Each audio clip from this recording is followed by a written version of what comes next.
Saludos, bienvenidos a nuestro canal de estadística para adultos, donde vemos diferentes metodologías estadísticas usadas en la investigación agropecuaria.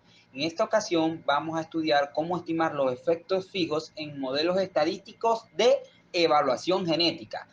Recuerden seguirnos en este canal de YouTube de estadística para adultos y en las cuentas de Instagram Vivors.web y José JRPG 1995. Así que vamos allá.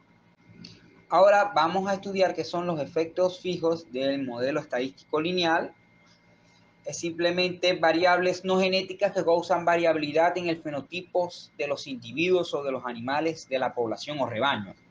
Recuerden que el fenotipo es todo lo que podemos observar y medir en un conjunto de individuos, como por ejemplo la producción láctea en las hembras de mamíferos, como por ejemplo los vacunos.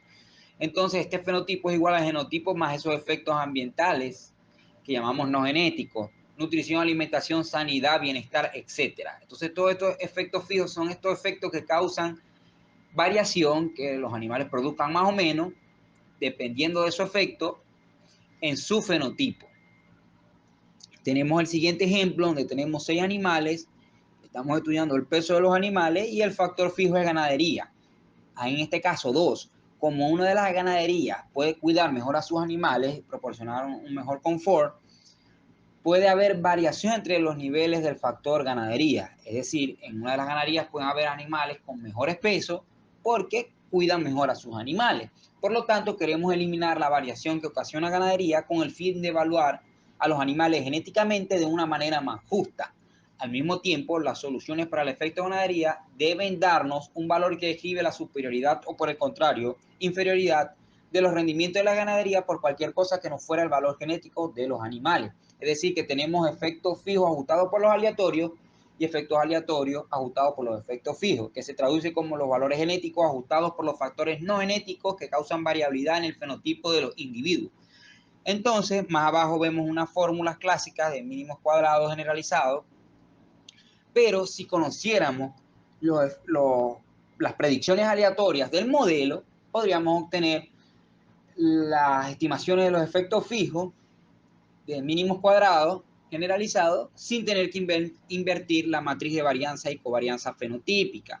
Es decir, simplemente multiplicando la matriz producto de mínimos cuadrados inversa por la matriz de incidencia traspuesta de los efectos fijos con el vector de datos menos la matriz de incidencia de los efectos aleatorios por las predicciones de los valores genéticos. Es decir, no necesitamos invertir ninguna matriz de gran tamaño, a excepción de la matriz de productos cruzados, pero sabemos que sus dimensiones son muy grandes.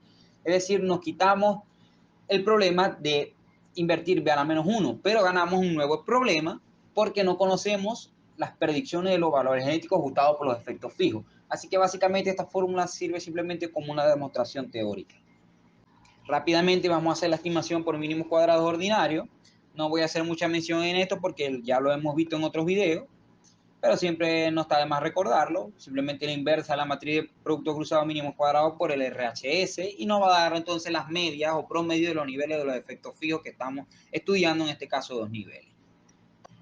Ahora, suponiendo que yo conozca los valores genéticos de las predicciones de los efectos aleatorios, puedo calcular el estimador de mínimos cuadrados generalizado de los efectos fijos usando la fórmula ya mostrada. Aquí en esta lámina la volvemos a poner. Simplemente calculo la matriz de productos cruzados mínimos cuadrados, la invierto, que es muy fácil, en este caso incluso mucho porque es una matriz diagonal, nunca tiene grandes dimensiones.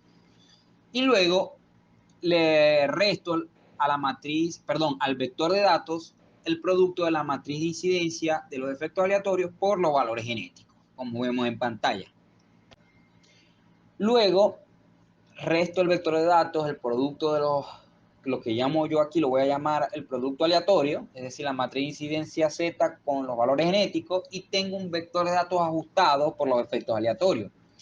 Ahora simplemente armo la fórmula de B de los estimadores de mínimos cuadrados generalizados, es decir, la inversa de la matriz de producto cruzado de mínimos cuadrados por la matriz de incidencia de los efectos fijos traspuestos, multiplicado por ese vector que conseguí, que es el de datos ajustados por los efectos aleatorios, es decir, el vector de datos menos matriz de incidencia Z por los valores genéticos, por ese vector, y me va a dar las dos soluciones para los efectos fijos.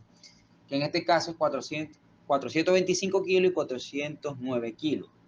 Ahora, si vemos que las ecuaciones normales de Henderson para este modelo ya están estructuradas, vemos que vamos a tener resultados idénticos a los encontrados por esta fórmula, por esta metodología. Pero vuelvo y repito, aunque suene maravilloso porque no necesito invertir grandes matrices, no lo puedo usar porque yo no conozco el vector de las predicciones de los efectos aleatorios. Es decir, no conozco los valores genéticos de los animales.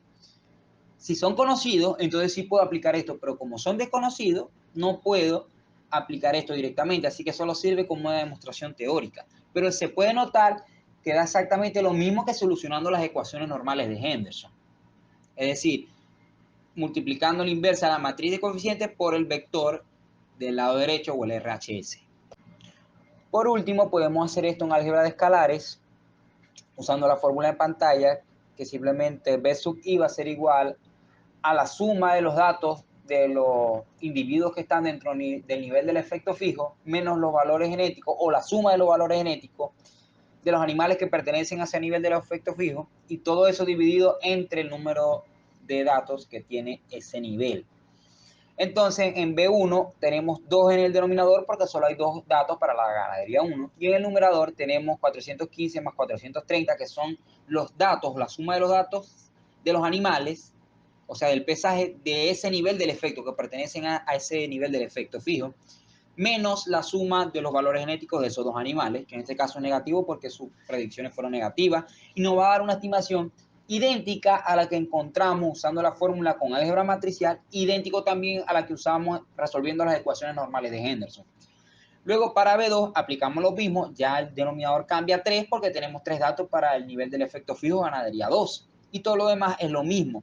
Sumamos los datos o los pesajes de los animales que pertenecen a la ganadería 2 y le restamos los valores genéticos de esos animales.